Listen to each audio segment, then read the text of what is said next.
Jemi mësuar që her pas herë të flasim për ngjarje që na bëjnë përshtypje dhe në fakt kohëve të fundit, kryesisht nëse flasim për mediat dhe kërkimin për sa më shumë ngjarje për të folur dhe për të diskutuar, për të trajtuar, duket sikur kjo periudhë ka pasur të shumta, duke filluar që nga zgjedhjet e të kaluar më pas me samitin që u krye javën e kaluar e në të njëjtën kohë me një nga ngjarjet që na ngriti zemrën pesh për të gjithë atë çka përfaqësoi e në të njëjtën kohë suksesin që arriti të kishte. Personazhet e ditës sotme patjetër do na motivojnë dhe do na tregojnë një qasje krejt tjetër, tashmë kemi parë dhe kemi zbuluar në monitor, bëhet fjalë për shkodrën elektronike. Në fakt ka qenë një nga dyshet që është komentuar më së shumti që në momentin e parë që u zbulua. Ndoshta përpara festivalit ende nuk ishin dhe aq të njohur për një audiencë shumë të gjerë, ishin ata konkretët që ishin mësuar me stilin e tyre të muzikës që i kishin ndjekur, por për pjesën më të madhe u bën të njohur në momentin që kuptuam që ata kishin premisat për të qenë përfaqësuesit tanë në Eurovision, në pas momentin final ku e gjithë përgatitja u bë edhe gjithë brohorimat që janë bërë që nga momenti i parë. Por nëse do ndalemi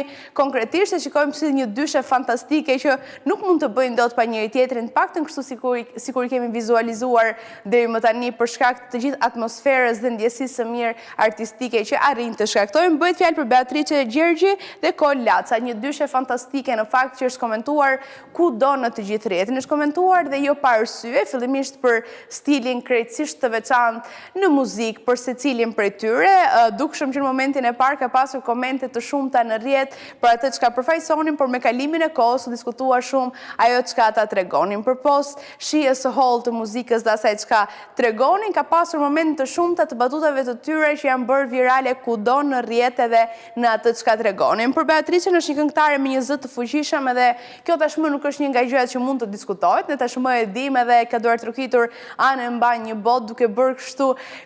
mira fansa anë mban botës, jo vetëm shqiptarët, por edhe të tjerët që kanë vlerësuar këtë zë, por fillimisht është rritur në Shkodër për të kaluar më pas edhe për të kaluar atë pasurinë zërin e saj në Itali, duke kënduar kështu me banda të shumta dhe dashamirës të shumtë të muzikës që ndodhen atje, për të rikthyer edhe për të rikthyer një dashuri shumë të madhe këtu në Shqipëri. Për të kaluar më pas te Kol Laca, që është një pianist dhe producent i jashtëzakonshëm, të paktën siç është vlerësuar nga shumë kritik të muzikës, por jo vetëm, e ka treguar për gjatë gjithë kohës. Për të rikthyer më pas tek ngjarja më e rëndësishme, do thonim në fakt se i përket evenimenteve muzikore që bëhet fjalë për Eurovisionin. Kam përshtypjen se secili prej nesh mund ta ketë vënë në re her pas here, tashmë në pamje të monitor që po shikojmë përpos faktit që ne i konsideruam fituese dhe ishin edhe ato fishek zjarret që patjetër i duart trokitëm dhe i menduam të tillë. Nëse kthehemi sërish tek pritshmëritë që kishim, ne mendonim që do ktheheshim dhe Eurovisionin vitin e ardhshëm ta festonim dhe ta shijonim në Shqipëri. E megjithatë ka pasur kritika të shumta për rezultatin, edhe pse Shkodra Elektronike arriti të rendiste Shqipërinë të tetën në këtë Eurovision. Të shumta kanë qenë komente dhe kritikat si një padrejtësi për shkak të historisë, për shkak edhe të gjeopolitikës që kemi aktualisht në të gjithë botën edhe mbështetjes që mund të jetë dhënë nga një moment në një tjetër. Ne kemi parë që kanë qenë edhe këngëtarë të tjerë që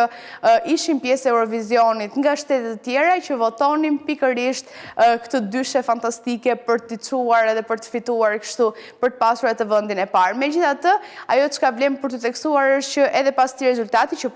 pavarësisht asaj pritshmërie që ne kishim është një nga rezultatet më të larta që kemi pasur. Kujtojmë kështu Rona Nishlion në vendin e 5, por megjithatë ky është një nga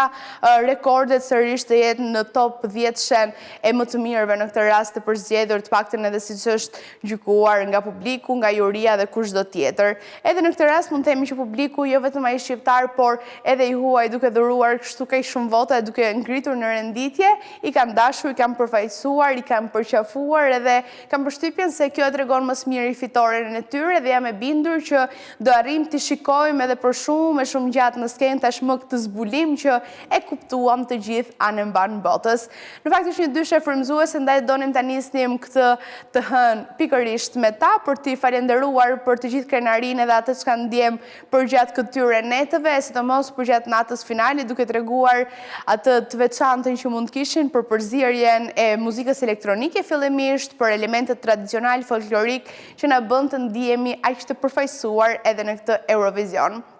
Ndërkohë ne kemi përfunduar me këtë lloj frymëzimi që ne jemi mësuar të kemi ditë pas dite, por sigurisht me një shije shumë të mirë që ata na e lanë dhe kam përshtypjen do e mbajmë gjatë si një kujtim, jo vetëm ne, por edhe të tjerët kush ka qenë pjesëmarrës në këtë vit, në këtë edicion.